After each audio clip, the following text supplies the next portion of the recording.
Why do I love you? Head over heels. Hello everybody, welcome to Head Over Heels. Two quick things. The first, I'm from the United States of America, so if you're from a different country or a different culture, the things that I say here, they may not apply the same for you. The second, I am not a licensed professional. You're the best thing that ever happened to me. But then you drive me crazy. But I also kind of like that. I hate you. Here on Head Over Heels, I talk about mental health and relationships, and today we're talking about borderline personality disorder relationships. Since May is Mental Health Month and Borderline Personality Disorder Awareness Month, I thought this could be an interesting topic to talk about. And although I was never diagnosed, I believe I had borderline personality disorder myself, so I feel like I have some extra insight here. So for some quick insight into what borderline personality disorder is, or BPD, there's a number of personality traits we see with it. Those include anxiousness, depressivity, emotional lability, hostility, impulsivity, risk-taking, and separation insecurity. I know, that's a lot. Usually people with BPD also have issues with this intense fear of abandonment, as well as having trouble with black and white thinking. I'll get a little bit more into that later. I do think it's really important to remember, though, that all of these things that I'm mentioning, we all do them. It's all normal to have these defensive behaviors. Somebody with borderline personality disorder, though, they have a really hard time breaking free from them. Since it is a personality disorder, it's a pervasive pattern in the way that they operate throughout life, and this includes in relationships. Something important to understand about borderline personality disorder, and it's not exclusive to BPD, but we see it in BPD a lot, is that we have trouble feeling like we're in control of things. We feel like we're the victims of everything else in the world, even our own emotions. We feel like we can't control them and we are victims to our own emotions. And you can see how that plays out in a relationship in the way that somebody who has BPD may love somebody one minute and then hate them the next minute. There are usually these very intense shifts in emotion, and then the person who has BPD is trying to understand where these shifts are coming from and why they're happening,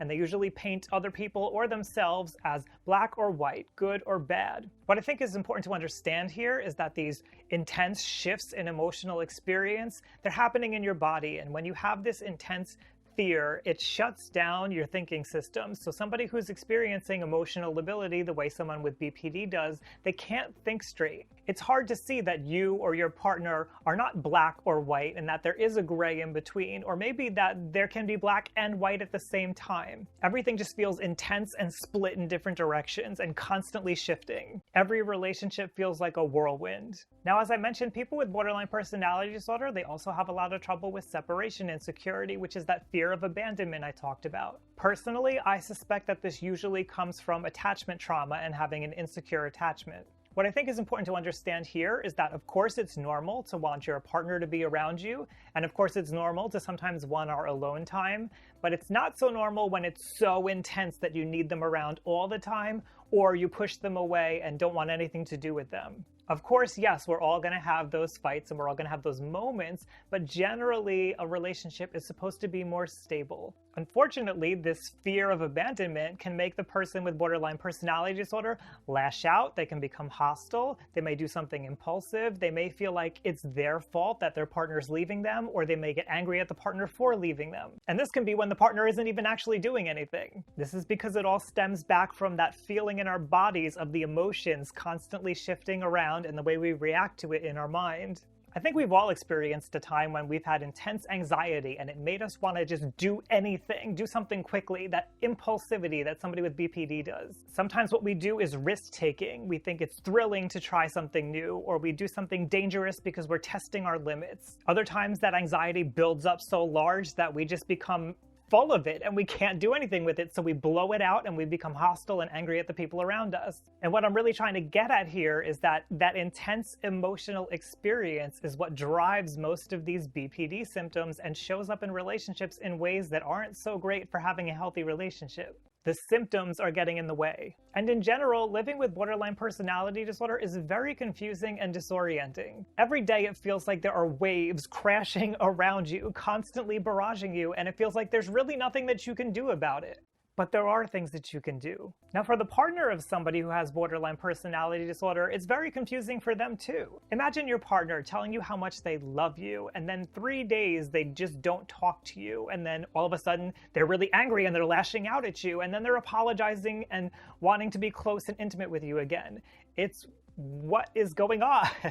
That same internal chaos that's going on inside the person who has borderline personality disorder can sort of like be transferred out into the person that they're in a relationship with. And unless that person is an expert at regulating their own emotions, they're going to find it really hard to deal with, and it's going to cause problems in the relationship. And let's also make a note here that it's not that person's responsibility to deal with the symptoms of borderline personality disorder. Of course, it's important for them to be understanding if they're in the relationship with somebody, but they can't do everything for the person with borderline personality disorder. It's not their responsibility to manage the symptoms. And that's the point that I really want to drive home here, is that if there are problems in a relationship with somebody with borderline personality disorder, it's not really that person's fault. It's not really their partner's fault. It's the symptoms of the disorder that's causing the problems. That's what we have to deal with. And though most of that responsibility falls on the person with borderline personality disorder to manage their own symptoms, the person in the relationship with them can do a lot to help. Partners of somebody with borderline personality disorder would do well by themselves to not take things personally, to not take all of these symptoms personally. The symptoms are going to exist whether you're there or not. Both people in these kinds of relationships could probably benefit from a dialectical behavior therapy technique known as radical acceptance. Understand that these are the symptoms. This is what's happening. We're going to draw boundaries where appropriate. We're not going to allow bad behavior, but it is what it is. And freaking out about it, making excuses for it, coming up with stories about it, all of that extra stuff is probably just going to amplify up the emotions, make them more intense, and make the symptoms worse. So we're probably best off just accepting that this is where we're at right now. And of course, one of the best ways to manage borderline personality disorder is to go in and see a professional who can help you sort things out. Having BPD is hard enough on its own. It's only natural to want somebody close to you to help you manage the symptoms, to be in a relationship. But having somebody close can also make all those emotions more intense and can make the symptoms become worse. Relationships can be emotionally dysregulating. Ask anybody who's had a relationship. Above all, keep working on those symptoms and be gentle with yourself. You deserve to have a healthy and happy relationship. If this was a little bit too much and overwhelming, of course, as I said, go in and see a professional if you need that extra support. But if you don't really know so much about stress, you're like, I don't know, when do I get stressed? I have some free worksheets over on my Patreon page. You can check those out to learn more about your own stress levels. If you like learning about mental health and relationships, head to youtube.com/RyanLiberty. Go hit subscribe. I'd love to hear from you. What has your experience been like as somebody with borderline personality disorder in a relationship? What kind of troubles do you run across? Leave that down below in the comments. Happy Borderline Personality Disorder Awareness Month, and thank you for joining me here on Head Over Heels. Thank you for understanding. I'm working on it.